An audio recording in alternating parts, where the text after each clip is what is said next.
pues Violeta, tenemos pues dos, una invitadaza, un invitadazo, que más pues les agradecemos mucho, Violeta, que se estén incorporando, porque pues nos pueden arrojar también otros elementos, no solamente de comprensión para nosotras y nosotros, sino también para las estudiantes y para las rectorías, tanto de la Autónoma Metropolitana de Xochimilco, como la de Lerma, como la de Coajimalpa, como la de Iztapalapa, como la de Azcapotzalco.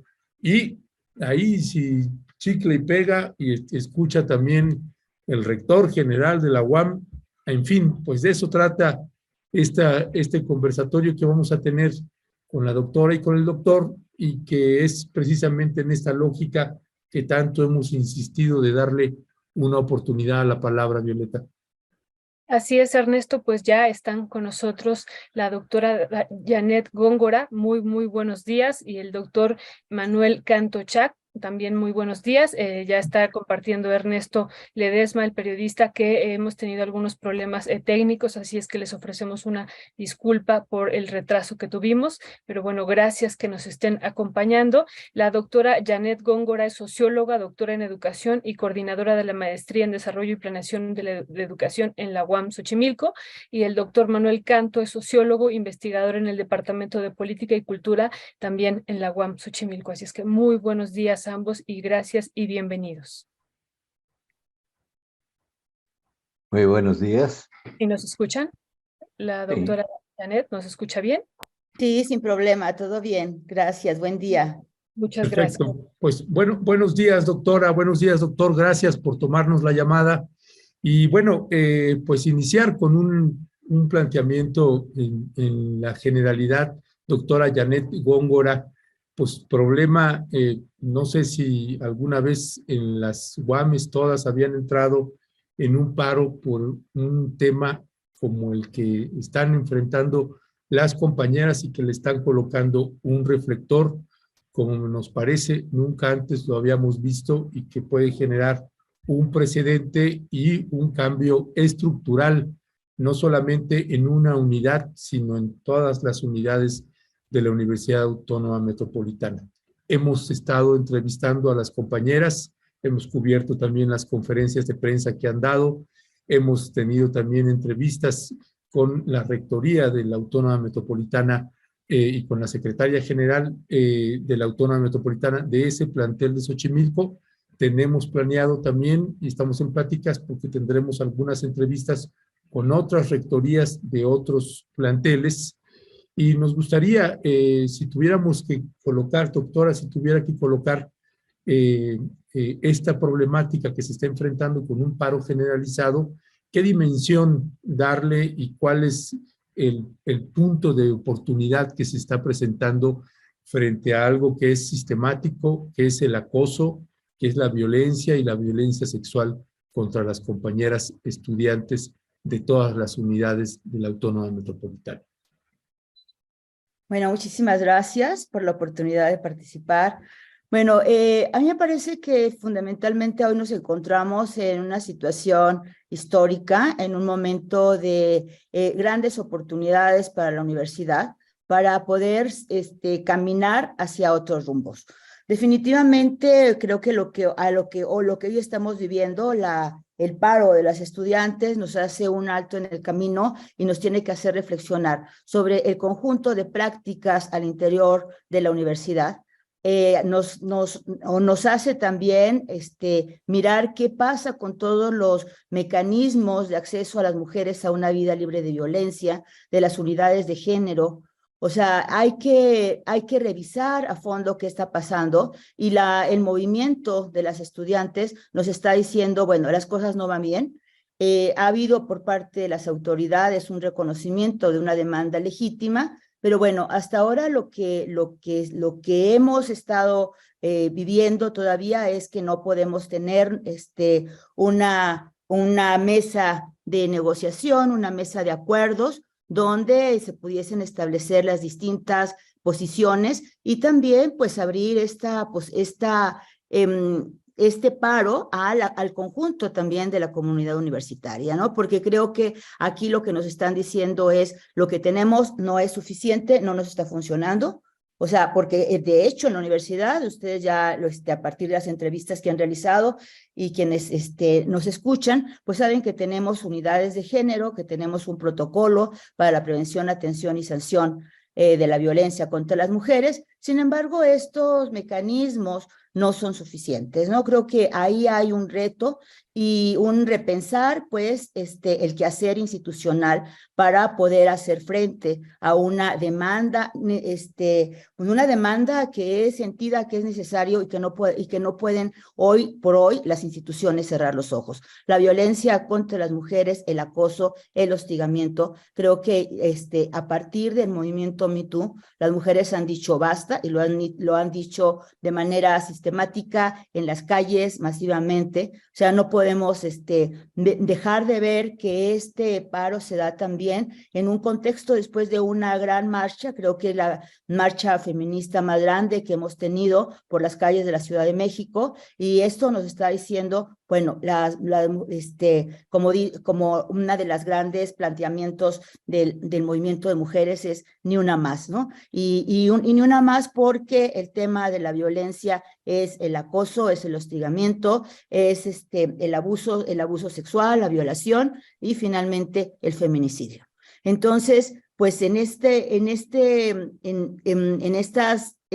tipos, en estas modalidades de violencia que se dan hacia las mujeres, hay unas que suceden dentro de la universidad y creo que esas es a las que hoy se tiene que encarar y hacer frente.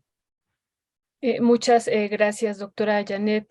Doctor Emanuel Canto, usted también ya lleva varios años en la universidad y bueno, quisiéramos escuchar una primera valoración. En 1994 escuchamos en este país el ya basta de los pueblos indígenas y bueno, las compañeras de la UAM ante una situación límite, hay que recordarle a la audiencia que estaban viviendo ya los pueblos en México y bueno, las compañeras de la UAM retoman este ya basta también frente a una situación, pues el límite de una violencia de género que se vive en la universidad, pero que también es reflejo de lo que estamos viviendo como sociedad. ¿Qué decir sobre esto y esto que también preguntaba Ernesto, que nos parece que es muy importante compartirlo con la audiencia, que son todas las unidades de la UAM y bueno, eso es, no había pasado en otro momento. Doctor Manuel, tiene la palabra. Muchísimas gracias por la invitación, Violeta, Ernesto, por esta oportunidad de dialogar con Janet, que siempre ha sido muy enriquecedor platicar, abordar temas complicados de nuestra universidad. Y aprovecho el símil que haces, Violeta, con el movimiento del 94, con el Ya Basta, para decir, una parte del éxito, sobre todo cultural, que se tuvo con ese movimiento, fue su capacidad de involucrar a toda la sociedad. En este mismo sentido, me atrevería a decir que este movimiento tendrá éxito en la medida en que se puede involucrar inicialmente toda la comunidad universitaria, pero a partir de ya toda la sociedad, porque es un problema social, no es un problema solo universitario. Y con esto no estoy usando el argumento de que como es de todos, pues que nadie se ocupe, no. Como es un problema de todos, tenemos que empezar a ocuparnos de él desde la misma universidad. En ese sentido, partiría de las demandas que han formulado las compañeras que están en paro, que yo me atrevo a decir son básicamente de 4 tipos. Una de ellas es el reconocimiento de la validez de sus demandas y la garantía de no represalias. El segundo de ellos me parece que son los instrumentos sancionadores de las conductas que constituyen violencia hacia las mujeres, violencia de género, ¿sí? El tercero son instrumentos preventivos, ¿sí? Y el cuarto sería cambios culturales en la comunidad. Es un programa ambicioso y a un programa ambicioso hay que darle respuestas ambiciosas, ¿verdad? No minimizar las cosas tratando de resolver solo lo inmediato o pensar que si planteamos salidas solo de largo plazo, el tiempo lo resolverá. Sí. Perdón, ¿cuál es el cuarto punto que señaló? Sí, los cambios culturales en la comunidad. Ok. Entonces, en ese sentido, han puesto como vía para avanzar en estos aspectos el diálogo con los rectores de las unidades y rector general, genéricamente identificados como suele hacerse como autoridad. Entonces, en ese sentido, me parece que dar cuenta de lo ambicioso de las demandas, esto es cómo partir de la validez, del reconocimiento de la validez de las demandas, que yo creo que este ya es un punto ganado, ¿sí? Cómo llegar de ahí a los cambios culturales, pasando por los instrumentos sancionadores y por los instrumentos preventivos. Creo que ahí es donde está el reto y en ese sentido me atrevo a proponer 3 o 4 cosas. La primera de ellas, ¿sí? Los interlocutores no pueden ser solamente los rectores.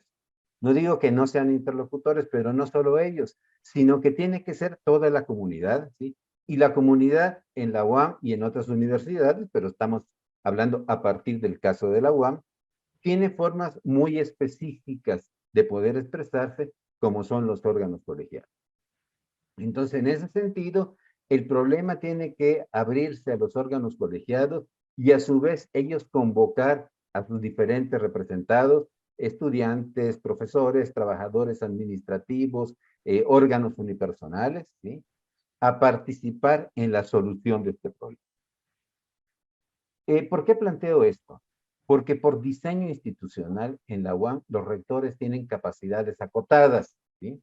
Y en términos de democracia universitaria es positivo que así sea, ¿sí? Por tanto, hay que involucrar a los órganos que tienen la capacidad de resolver, de decidir, de modificar tanto la legislación como algunas estructuras institucionales, porque son al final de cuentas los que deciden esto. Entonces, este es el primer asunto, ¿sí? Hay que cambiar los términos de la interlocución. No son paristas rectores. Sí, ellos tienen que dialogar, pero también tienen que dialogar los órganos colegiados e involucrar en este diálogo al personal académico, a los estudiantes e incluso al personal administrativo. Ahora bien, si se quiere que este movimiento no termine solo con algunas reivindicaciones importantes pero limitadas, ¿sí? Este tiene que ser sostenible, ¿sí? Y para que sea sostenible, hay que pensar en un enfoque de justicia restaurativa. ¿Qué es lo que implica el enfoque de justicia restaurativa? Uno, asegurarle paz y justicia a la comunidad, a la sociedad. Dos, las garantías de reparación del daño, ¿sí? Y tres, del daño a la víctima, ¿sí? Y tres, la garantía de no repetición. Entonces, ¿cómo avanzar en esto? Pues bueno, por un lado, sí, hay que iniciar ciertamente con las adecuaciones institucionales y legislativas que de nueva cuenta tienen que ser hechas por los órganos colegiados. En ese sentido, ¿verdad? A veces hay el temor de los diversos movimientos, tanto estudiantiles como de profesores, incluso de administrativos que se han hecho en la UAM, de que llevarlo a los órganos colegiados es mandarlo al limbo para, como se dice, resolver sin resolver, para que el tiempo resuelva sin ir de fondo a los asuntos, ¿no? Yo creo que aquí hay que considerar que las demandas que han sostenido las paristas tienen que ser la agenda de partida de los órganos colegiados. Pero digo de partida porque creo que incluso hay que ir más allá de eso. Por ejemplo, habría que tener en cuenta, ¿sí?, que hay diversas violencias que se viven en el medio universitario, no privativas de la UAM, pero insisto, esto, el que sea una cuestión general, no nos exime de resolver en casa lo que debemos resolver, ¿sí? Hay diversas violencias. En una encuesta que se hizo en una universidad durante un paro hace unos años por motivos similares, se hizo una encuesta entre los estudiantes y sobre cómo viven la violencia dentro de las instituciones. Y una de las violencias más recurrentes es la que está en el aula, ¿sí? La que ejercemos los profesores en el trato con los estudiantes, ¿sí? Y esto no lo digo para decir, como hay tantas violencias, no hagamos nada, o es una entre muchas, no. Este es el detonador, y es un importante y afortunado detonador, pero tenemos que mantener este espíritu innovador por medio de hacernos cargos de esas diversas violencias. Diversas violencias cuya solución a la vez tiene diversas implicaciones. Por ejemplo, si pongo solamente dos para no extenderme mucho más y dar oportunidad a que intercambiemos.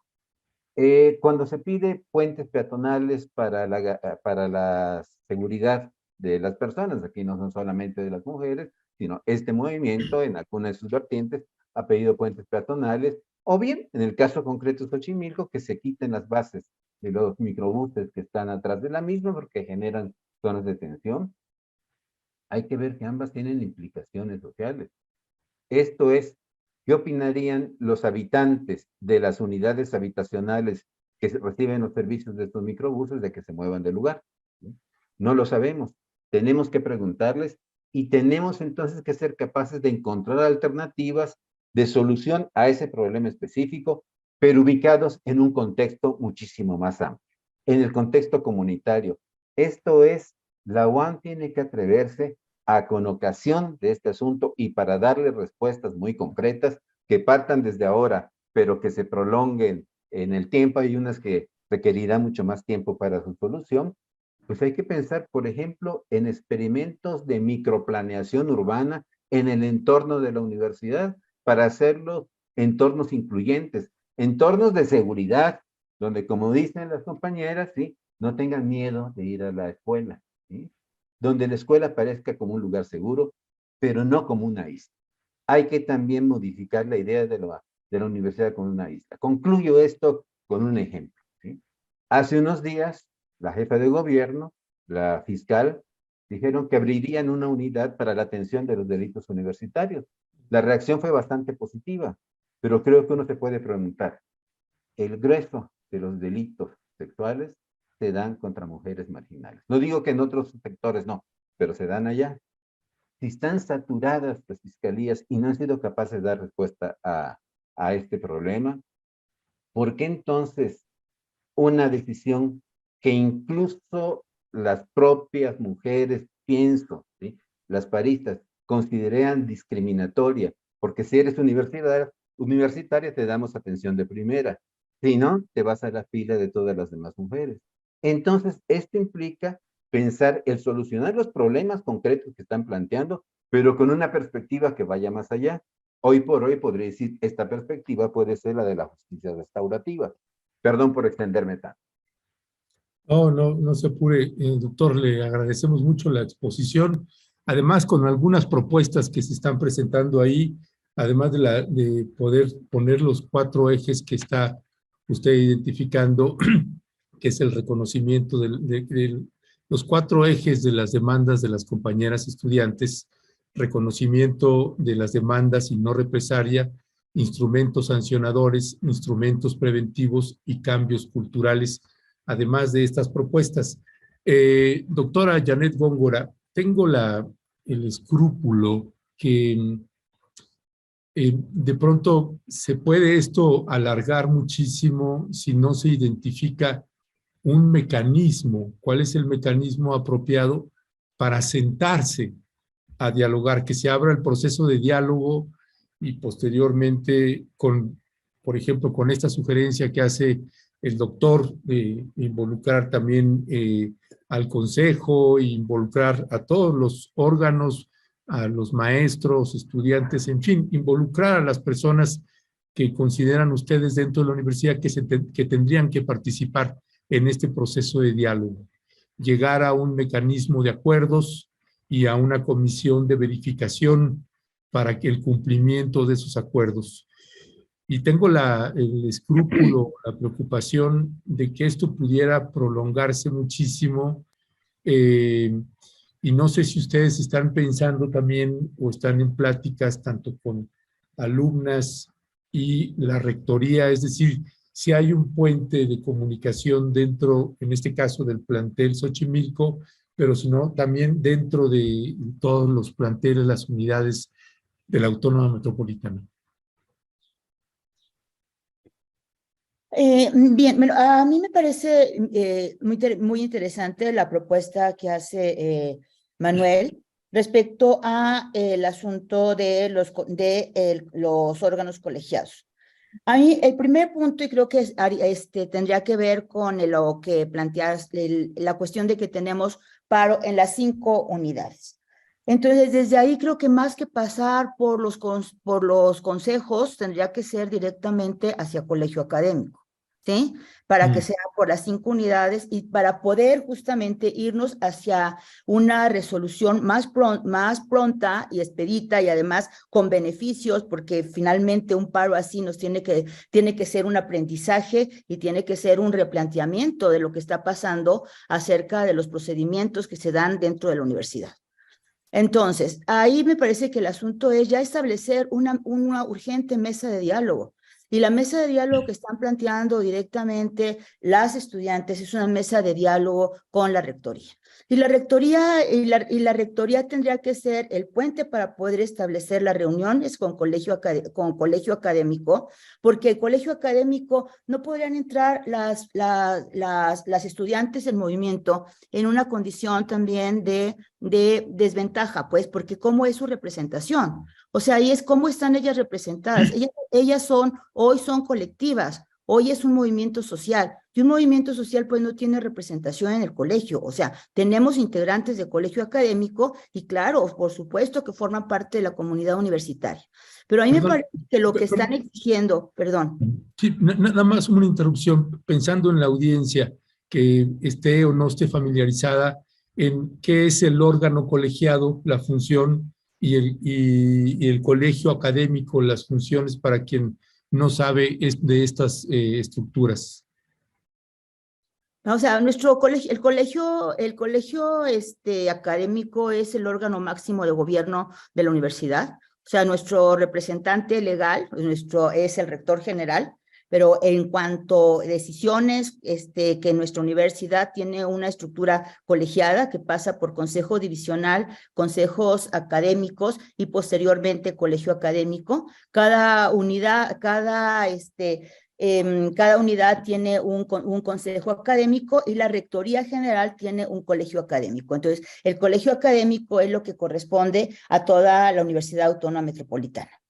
Entonces, ese es el espacio de representación donde están integrados el rector general, los rectores de unidades y donde están integrados también como los representantes académicos, representantes administrativos y representantes de los estudiantes. O sea, es nuestra estructura formal de gobierno de la universidad.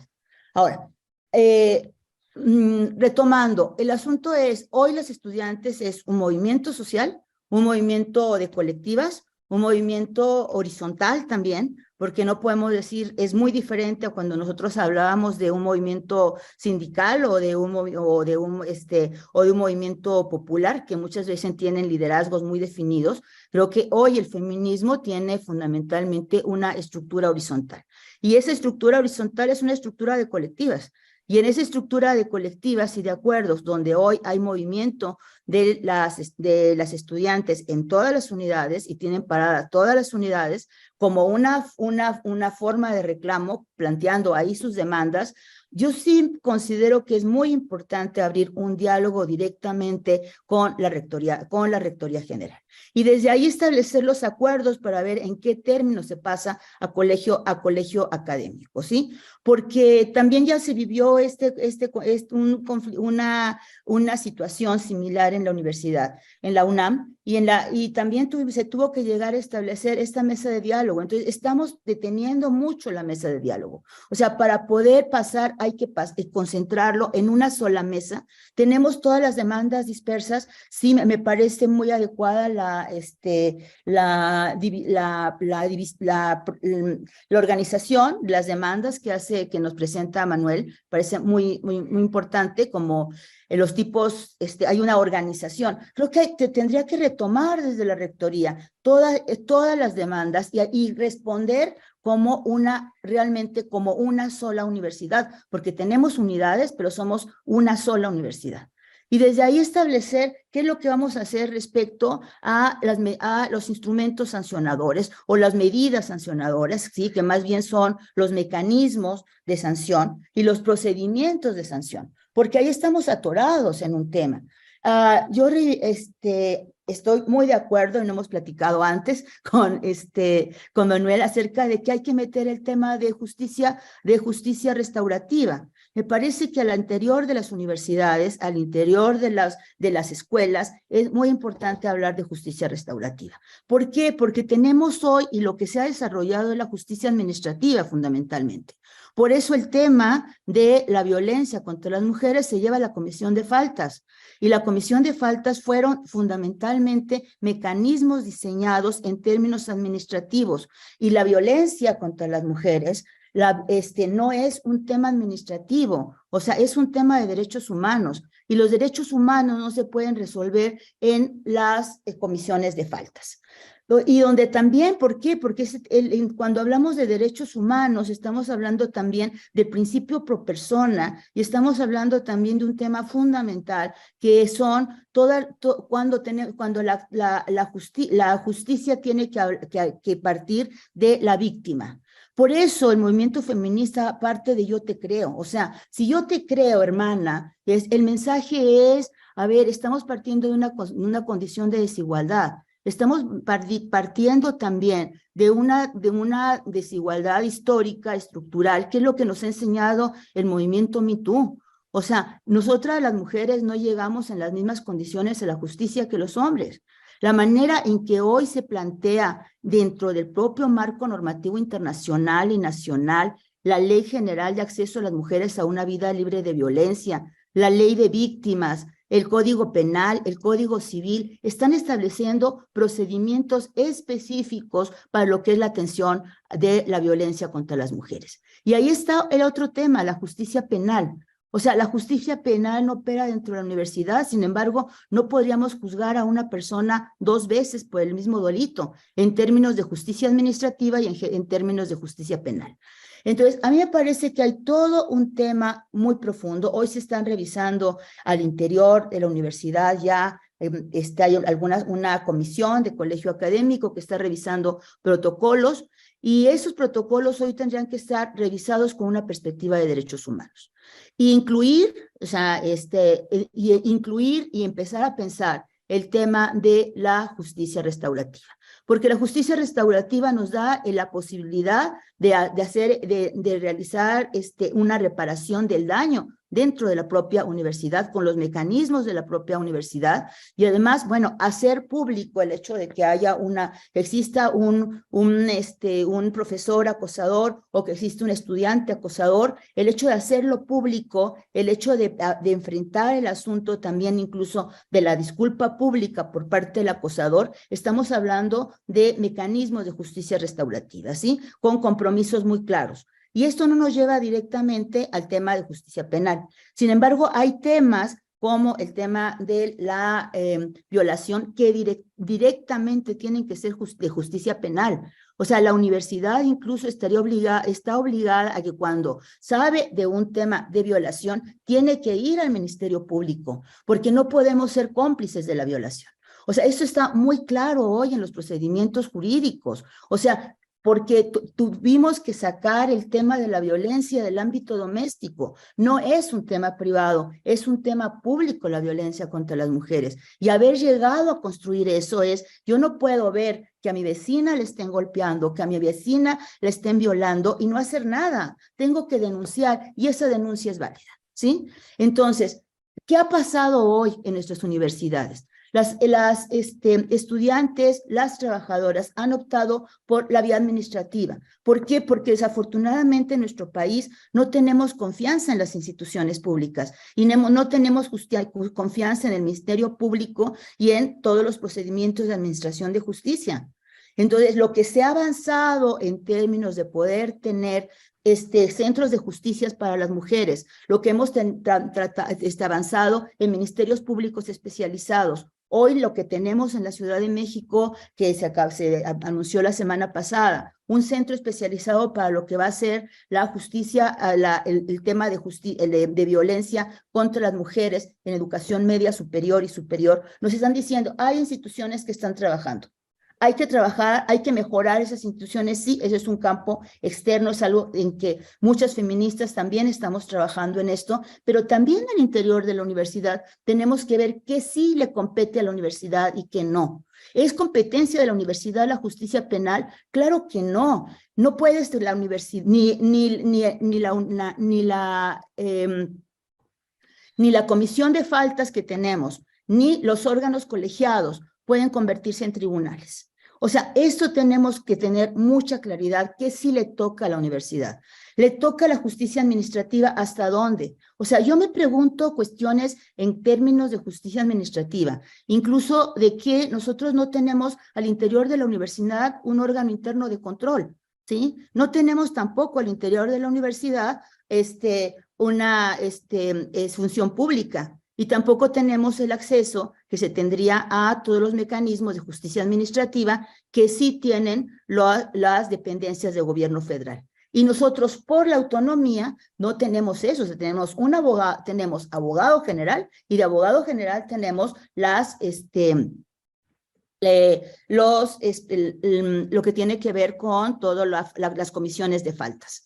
Entonces, ahí creo que hay un entramado que habría que revisar a fondo y que hoy es la oportunidad de revisarlo. Porque la violencia en nuestras universidades pasa por la atención a la violencia. Y la atención a la violencia incluye precisamente los mecanismos para poder tener acceso a la justicia, una justicia que se tiene que hacer dentro de la universidad. Y ahí yo coincido completamente con Manuel que el espacio es la justicia restaurativa.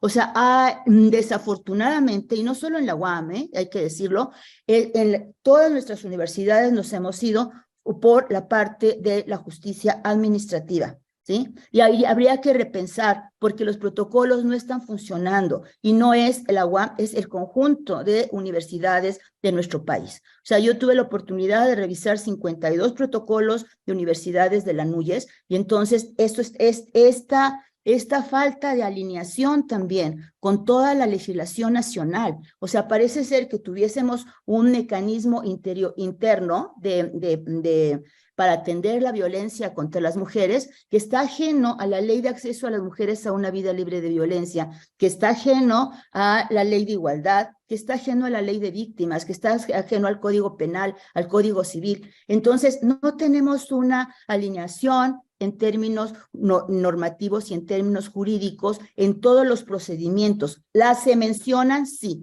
En muchas universidades se mencionan, en nuestra universidad se menciona en los distintos protocolos que hay en las unidades, pero esto no se complete realmente en el procedimiento. Hoy tenemos procedimientos incluso con los que ha emitido la Suprema Corte de Justicia de la Nación, que es el protocolo de juzgar con perspectiva de género. Y el protocolo de juzgar con perspectiva de género implica también un conocimiento, una formación, una capacitación, e insisto, un tema de que es un tema de derechos humanos y hay que actuar desde el principio pro persona.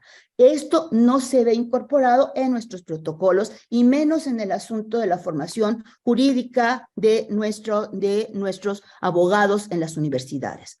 Nuestros abogados egresaron en un momento de las facultades en un momento donde no contábamos con la reforma constitucional en materia de derechos humanos. Entonces, esto ha hecho que los propios procedimientos, la manera en que se diseñan nuestras unidades de género, la manera en que están diseñados nuestros protocolos para la atención a la violencia, tengan grandes vacíos, ¿no? Que es esta relación con los derechos. Y desde ahí el movimiento también. O sea, el movimiento que hoy tenemos en la universidad es un movimiento de derechos humanos. Es un movimiento que nos están diciendo hay víctimas de violencia y hay una responsabilidad pública y hay una responsabilidad como universidad también de afrontar y de hacer y de llevar y de generar caminos distintos para poder afrontar esta situación. Muchas gracias, doctora Janet Góngora, por esta amplia exposición y también, bueno, una exposición que incluso nos lleva a la ley orgánica de la universidad, que también será interesante discutirlo en otro momento, en qué contexto se crea, ¿no? Y esto, si ha sufrido o no alguna reforma incluso a lo largo de estos años, que también ha sido un planteamiento que han hecho las estudiantes de que, bueno, esta no ha sido modificada y que tiene que ser tocada. Bueno, pero ahorita yo tengo muchas preguntas, muchas dudas y comentarios, pero me centraré en esto que han estado insistiendo ustedes en la justicia restaurativa. Eso, ¿cómo explicarlo? ¿Cómo se traduciría ya en los hechos, doctor Manuel Canto, para como una propuesta incluso hacia las estudiantes? Eso, ¿cómo lo explicamos a la audiencia, esta parte de la justicia restaurativa? Eso por un lado. Y una segunda pregunta. Esta experiencia que ya tenemos vivida con estas 11 escuelas que también estuvieron en paro en la Universidad Nacional Autónoma de México, en la UNAM, y que también hay una experiencia previa, si esta se puede incorporar incluso a este proceso que se está viviendo en la universidad. Esas serían las dos dudas y cómo poderla incorporar, esta experiencia de salida, de un diálogo, de solución a esto que estamos viviendo, doctor Manuel. Yo diría sí, muy brevemente, sin considerarme para nada un experto en justicia, ¿verdad?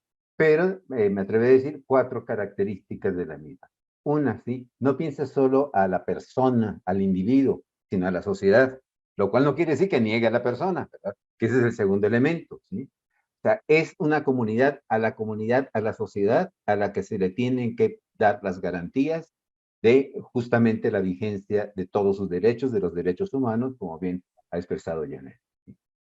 Esto no niega que haya víctimas, que las víctimas sean individuales. Por tanto, hay que darle a la víctima, ¿verdad?, la reparación del daño, la reparación debida del daño. No lo que alguien por su lado establezca, sino la reparación debida del daño.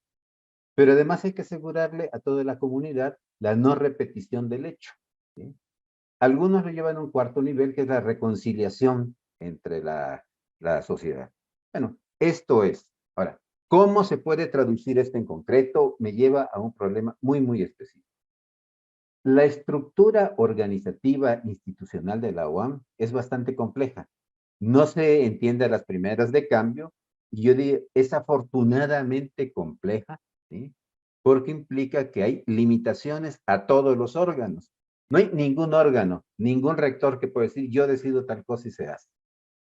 Sino que las funciones están repartidas, y esta es una ocasión de democracia. Hay mecanismos de control, ¿sí? Ahora, pero en términos prácticos, esto plantea un problema. ¿Cómo se le explica a las compañeras en paro? Y esto dicho por las profesoras que las acompañan, ¿sí?, toda esta complejidad. Entonces, ahí es donde tiene que ser una discusión de toda la comunidad. Para empezar, hay que explicar a toda la comunidad, ¿sí?, no la cantidad enorme de reglas, reglamentos y acuerdos que existen en nuestra universidad, ¿sí?, que cuando yo los dejé de leer habitualmente, y ahí van por las 700 páginas, y yo creo que estas se han duplicado. Lo que hay que explicar a toda la comunidad es la estructura y el sentido de la estructura. Y, por ejemplo, pienso en el caso de los protocolos a los que se refería Janet, y que estoy de acuerdo en los términos que lo hacía, ¿verdad?, como instrumentos que se pueden volver muy complicados. Pero entonces lo que hay que plantear, sí adecuar el protocolo, pero sobre todo dejar muy en claro cuál es la política, cuál es la estrategia de la cual el protocolo es un instrumento, ¿sí? Porque si no caemos solamente en el derecho positivo, es que lo que está en la ley es lo que cuenta. ¿Para qué sirve eso? Eso no lo discutimos. Entonces me parece que en ese sentido tendríamos que avanzar, ¿sí? Entonces, un primer asunto, ¿sí? Tenemos que ser capaces de decir esto se puede y esto no se puede. Por ejemplo, ciertamente una de las demandas es que se modifique la ley orgánica. La universidad no puede modificar la ley orgánica. Esto solamente lo puede hacer el Congreso. Pero a esas alturas habría que hacer la reflexión. Con los ánimos que hay, me atrevo a decir, a veces injustamente críticos hacia las universidades, ¿sí?, y que se expresan incluso en disminuciones presupuestales, conviene ir a revisión de nuestra ley orgánica, ¿sí?, o conviene más bien aprovechar todos los márgenes que nos da para darnos las leyes, eso es la autonomía, para darnos las leyes, las normas que nos permitan avanzar. Entonces, en ese sentido, creo que hay otra demanda que tiene que ver con esto que estás planteando, Violeta, y que también me parece muy interesante. Las compañeras han hablado de la adecuación a todas las normas internacionales de los derechos humanos. Y yo creo que esa es la perspectiva que nos debe guiar, ¿sí?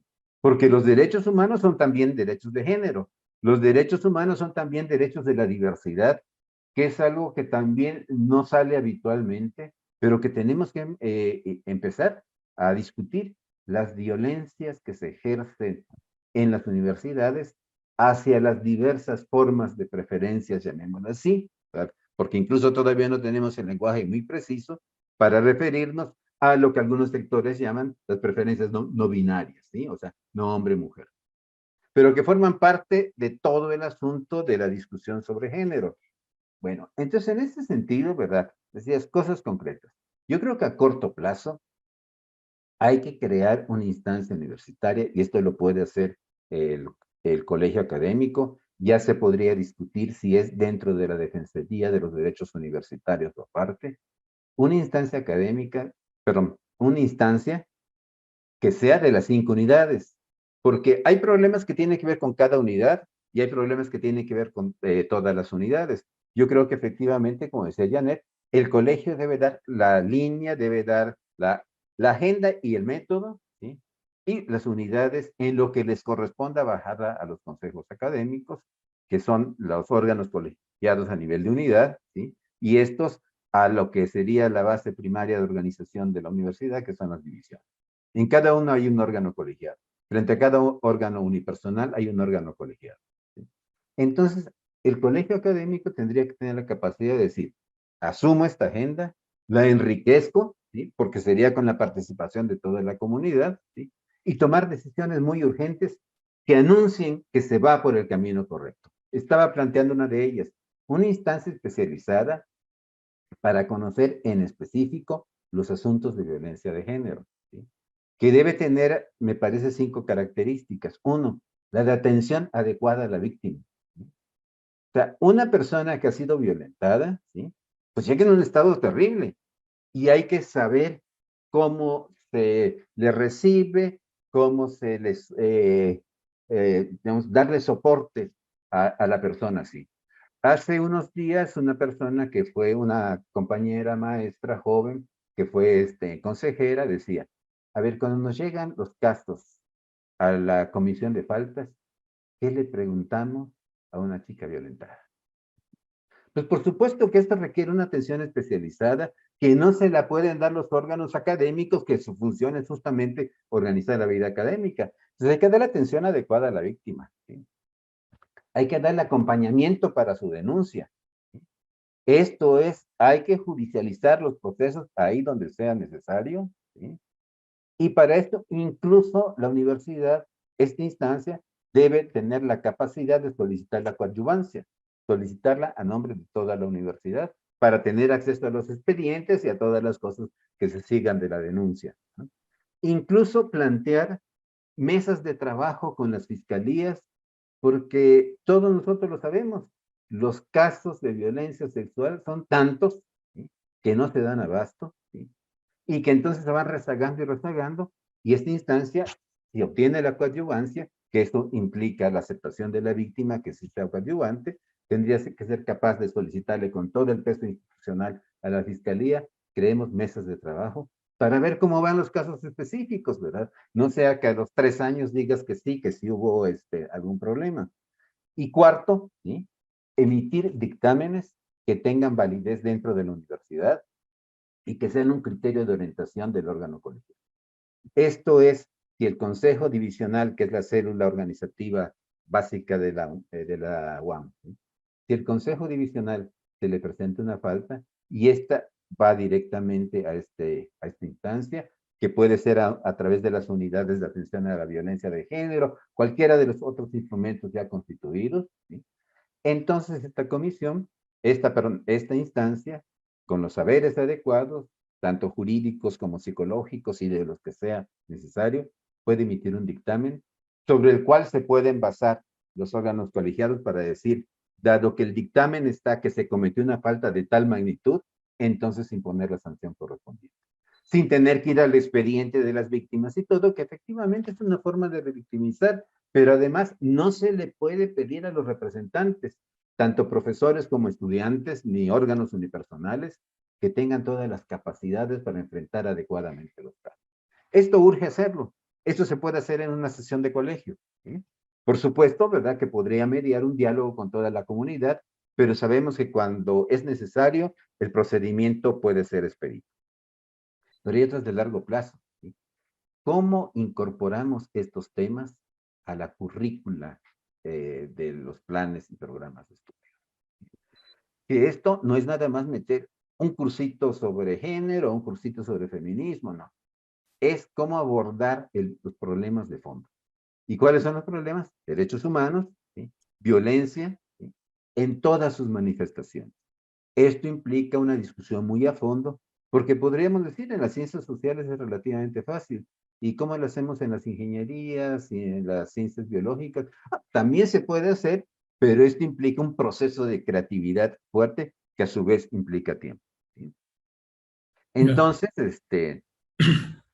yo insistiría para concluir esta intervención en lo que planteaba hace un momento, añadiendo un asunto que sé que va a ser polémico y que para justamente poder avanzar en la polémica universitaria, dado el excelente trabajo que están ustedes haciendo de difusión de todos estos asuntos, me atrevería a proponer.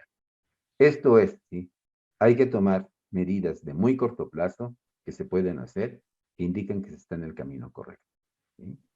Pero a la vez hay que trazarse una estrategia de mediano y largo plazo, ¿sí?, que vaya abordando los problemas de más fondo que justamente requieren de una atención a ese nivel. Qué sé yo, pensar cómo rediseñar la currícula para darle cabida a derechos humanos, cultura de paz, etcétera, pues implica un recorrido largo, ¿verdad?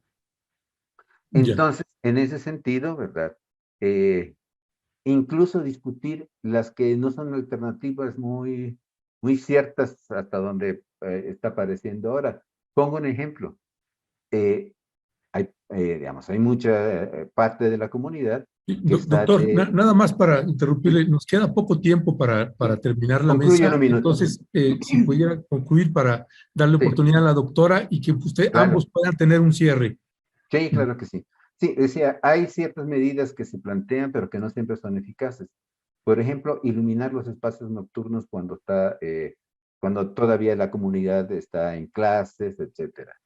Bueno, hay una investigación de doctorado sobre cuestiones urbanas que dice que la luz no es garantía contra la violencia, ¿sí?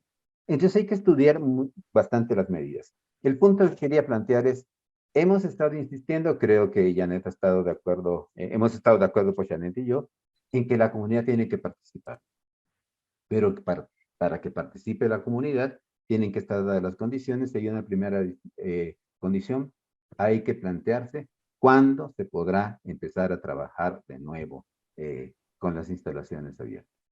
Que esto no es solamente decirles, quítense, háganse un lado a los paristas, no. Es plantearse muy en serio en la discusión, ¿sí?, ¿cuándo se puede hacer esto? Algunos pensamos que el movimiento tal y como inició ya logró su objetivo, que fue desatar el proceso interno.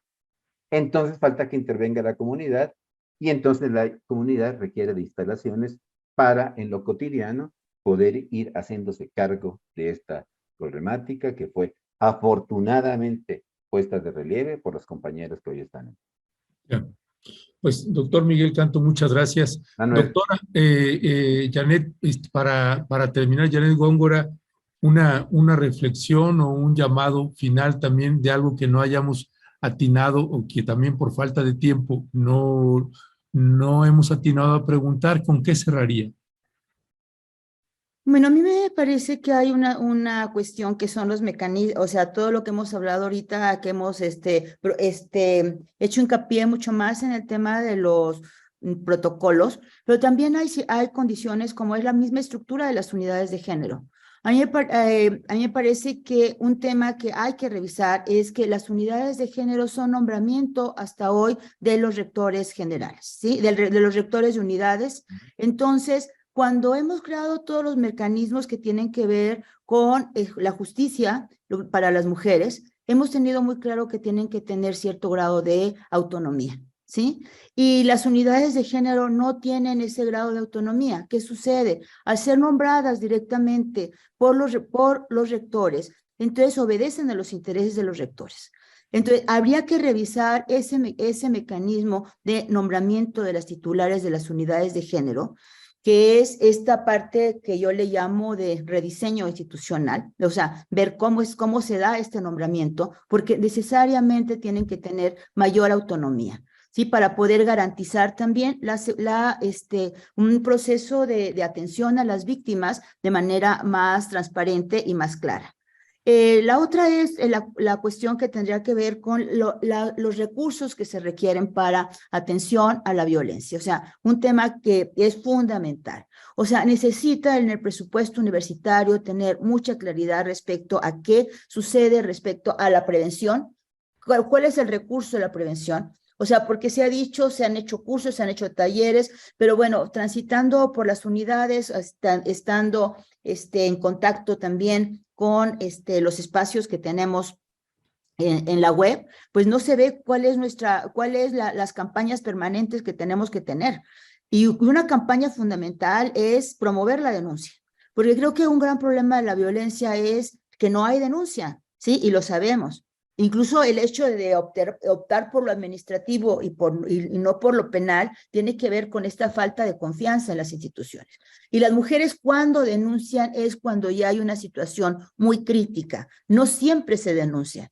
Entonces, si nosotros queremos ir avanzando en una cultura de paz, en una cultura de no violencia contra las mujeres, es fundamentalmente avanzar en la denuncia. Y una campaña que tendría que ser permanente en la universidad es promover la denuncia y además promover también la garantías de seguridad de las denunciantes, ¿no? Porque lo que vemos, lo que se ha vivido frecuentemente es que se promueve que no se denuncie. Y con esto también es otro tema fundamental, que las unidades de género tienen que contar con psicóloga y tienen que contar también con un jurídico, una abogada, que tenga una perspectiva de género, que tenga una formación feminista, o sea, de manera que puedan también tener desde ahí la atención y el acompañamiento. Creo que son cuestiones fundamentales. El tema también de la sensibilización y la formación y la sensibilización para todo el conjunto de la comunidad universitaria. Que ahí yo retomaría nuevamente que nos los da también incluso el tema de la justicia restaurativa, porque también la justicia restaurativa tiene un impacto cultural y esto es muy importante. Es como en el momento en que entra, cuando un hecho se hace público, entonces genera cambios culturales. Porque entonces el propio violentador, el agresor, no lo va a repetir. O sea, porque también tiene que tener un compromiso público respecto a la víctima cuando hay casos de acoso. Entonces, esto nos lleva a cambios culturales también, o sea, cambios culturales que tienen que ver con el propio proceso de resarcimiento del daño. Entonces, de ahí la importancia de ir trabajando, de ir pensando este tema de cómo puede entrar este mecanismo a la universidad. Muchas gracias, doctora Janet. ¿Con qué cerraría, doctor Manuel Canto? Si puede hacerlo en unos 2 minutitos. Muchísimas gracias. Trataré de menos para resarcirme del tiempo del abuso del tiempo. No, adelante. Primero diría, ante la situación planteada por las compañeras que hicieron el paro, ¿sí? Hay que ir a fondo bajo el principio de progresividad y no regresividad. Esto es, no podemos ir atrás de esas demandas. Sí se vale ir mucho más adelante, pero para nada atrás. Y en ese sentido, hay que ubicar la problemática en su dimensión tanto universitaria como social, ¿sí? Y es por lo mismo, ¿verdad?, que esto pues tiene que alcanzar su punto de resolución en el diálogo de la comunidad, considerando, ¿sí?, que este movimiento fue el disparador de un proceso para el que se quiere larga vida, ¿verdad?, pero larga vida productiva, generando más cosas, ¿sí? Y por tanto, Yo creo que hay que correr el riesgo en esta situación actual del país de que la universidad, y en concreto la Autónoma Metropolitana, pueda sentar un precedente de cómo dar respuesta de fondo a estos problemas. ¿Sí? Y dar respuesta de fondo, ¿verdad? Implica básicamente asumir como parte de la cultura universitaria los derechos humanos, ¿sí? Y los derechos a la diversidad. Y hablo de los derechos humanos porque sí están reconocidos los derechos de las mujeres, faltaba menos, en todo el ámbito de los derechos humanos, incluso los derechos específicos, como son las convenciones sobre derechos de las mujeres, etc. Hay todavía que irnos a la cultura de la diversidad, que no es solamente de preferencias, sino que es también de carácter racial, ¿sí? Porque todavía en el país y en las universidades se siguen teniendo comportamientos excluyentes de la diferencia de color de piel, ¿sí? De la diferencia de origen, ¿sí? Y de esto hay que hacernos cargos, porque también se convierten esto en formas de violencia. Hace rato hacía referencia a la de la UAM. Entonces, en ese sentido, el reto que tiene la UAM es sentar un precedente de cómo a partir de escuchar una demanda de un sector de la comunidad, de un sector importantísimo de la comunidad, ¿sí? Se pueden dar respuestas que vayan más allá de la agenda inicial, ¿sí?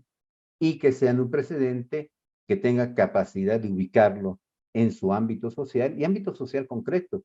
Decía hace un rato, ¿por qué no pensar, hablo muy en concreto del Buen Xochimilco, de poder hacer una propuesta de microdiseño urbano del entorno universitario para que sea seguro para las universitarias, pero también para las que no son universitarias, para recuperar esta idea de la interacción entre universidad y sociedad, que es uno de los principios fundantes de la UAM, y creo que que por eso, por este tipo de principios, ¿verdad? Pues muchos nos sentimos muy orgullosos de ser UAM, con una sola condición, a condición que sea capaz de transformarse para adecuarse a los retos del sistema. Ya. Pues, doctora Janet Góngora y doctor Miguel Canto, les Manuel, agradecemos Manuel. enormemente, perdón, sí, les agradecemos enormemente la aportación, los comentarios, la reflexión.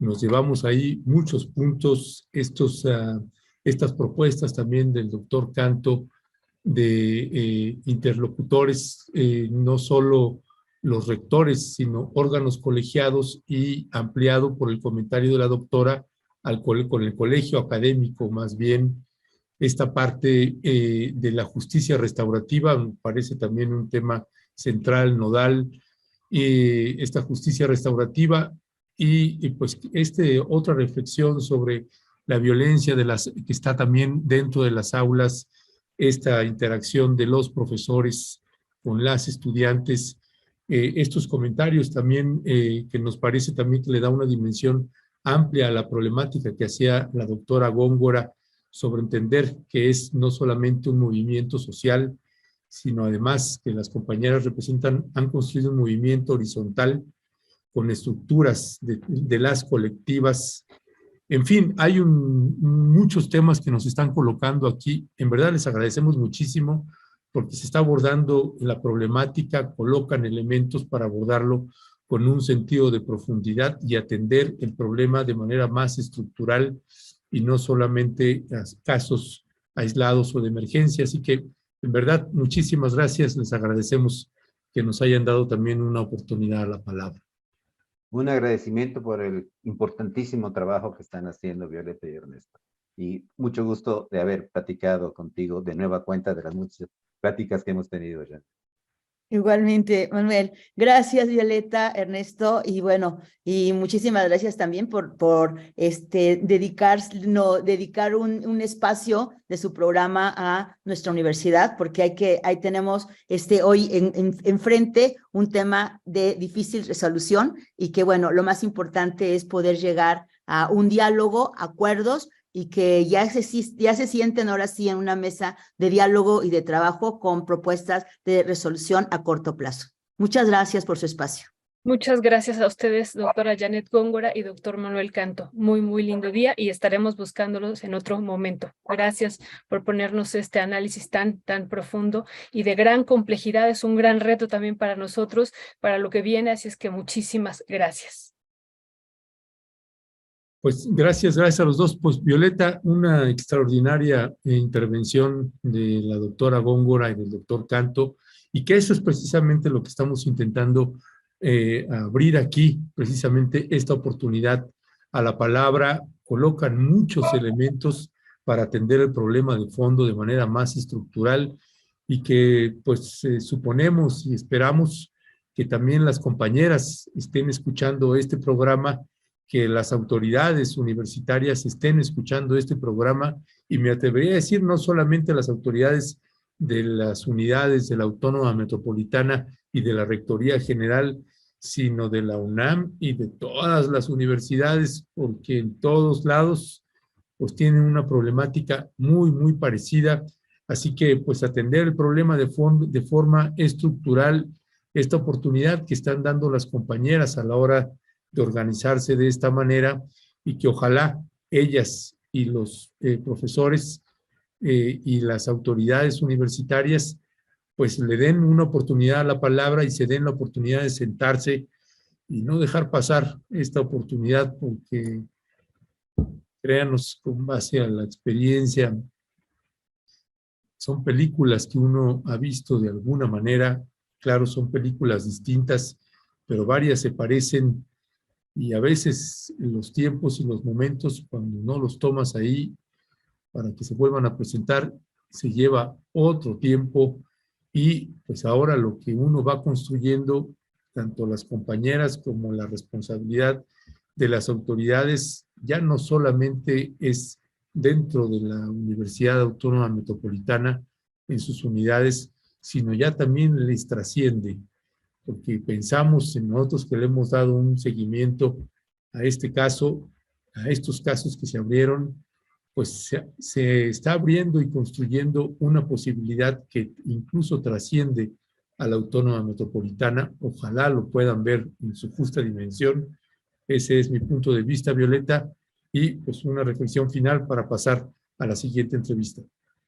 Sí, Ernesto, pues se han puesto muchos temas. Tú ya hiciste aquí una síntesis. Yo nada más agregaría a lo que tú comentaste esta cuestión que también hace mucho énfasis el doctor Manuel Canto, de los derechos de la diversidad, ¿no? Este planteamiento también que están haciendo las compañeras estudiantes de la interseccionalidad, Ernesto, ¿no? Que es esta parte de la perspectiva también, bueno, de la parte de la complejidad de las diversidades en torno a la etnia, a la clase, al género. Eso me parece que también es muy importante que él lo haya puesto aquí. Y otra cuestión que me parece así fundamental de lo que ha dicho también la doctora Góngora es esta revisión que tiene que hacerse profunda de las unidades de género, Ernesto. Ella decía de la estructura, de cómo se nombra incluso a estas, bueno, a las que están a la cabeza de estas unidades de género, y bueno, pues que las nombran los rectores, y bueno, eso tiene que también ser modificado. Así es que hay muchos elementos, también el rediseño de la currícula que ha señalado el doctor Canto, y bueno, hay muchos otros elementos que me parece que son muy importantes que ellos han señalado aquí, que tú ya hiciste una síntesis muy buena, pero bueno, retomaremos todos estos temas, estos planteamientos que ya los tenemos aquí anotados, incluso para abrir también el espacio a las compañeras y al resto pues de los rectores y de la comunidad universitaria, Ernesto.